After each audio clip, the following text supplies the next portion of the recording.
வணக்கம் நேயர்களே.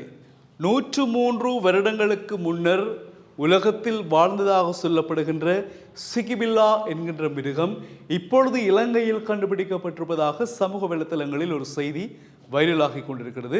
ஒரு மிருகத்தினுடைய இமேஜ் படத்தை வைத்து அது வைரலாகி கொண்டிருக்கிறது.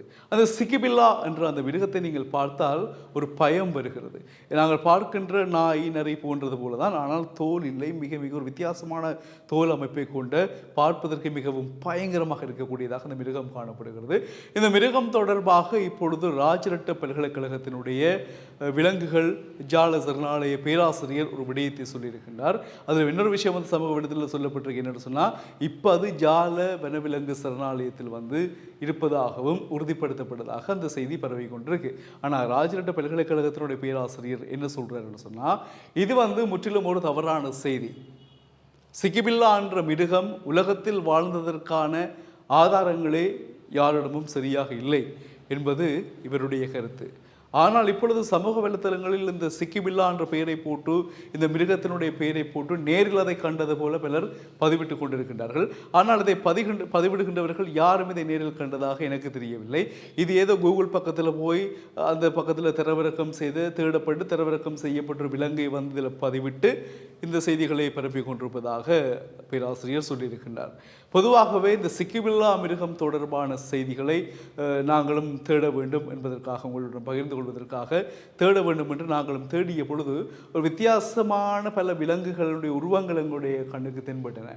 ஆனால் அதில் எது சிகிபில்லா அல்லது சிகிபில்லா என்ற எந்த மொழியை சார்ந்தது, அந்த சிகிபில்லா என்ற சொல் எந்த மொழியை சார்ந்தது, அதை எங்கள் சில வேளைகளில் நாங்கள் அழைக்கக்கூடிய சில மிருகங்களுடைய பெயர்கள் வேறு நாட்டவர்கள் வேறு விதமாக அழைப்பார்கள் இல்லையா? அப்படி ஏதாவது அமைப்புகள் இருக்கிறதா என்ற விஷயங்கள் கூட தேடி பார்த்தோம்.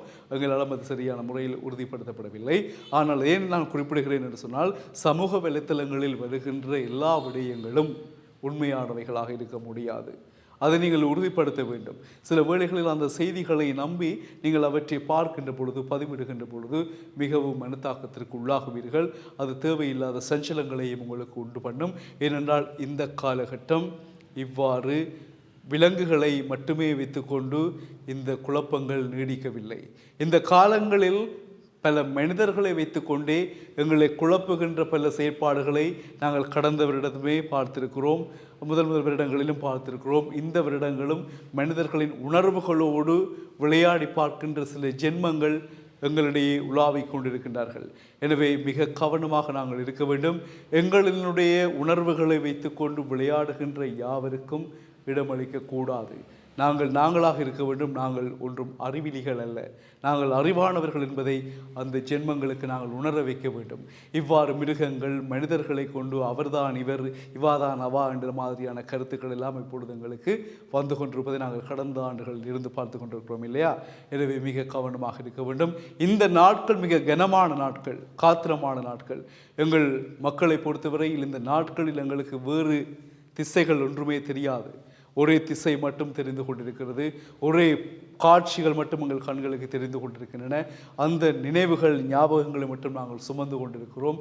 அந்த நேரத்தில் எங்களை திசை திருப்புகின்ற பல கபட நாடகங்கள் சமூக வலைத்தளங்கள் ஊடாக பதிவிட்டு கொண்டிருக்கின்றன.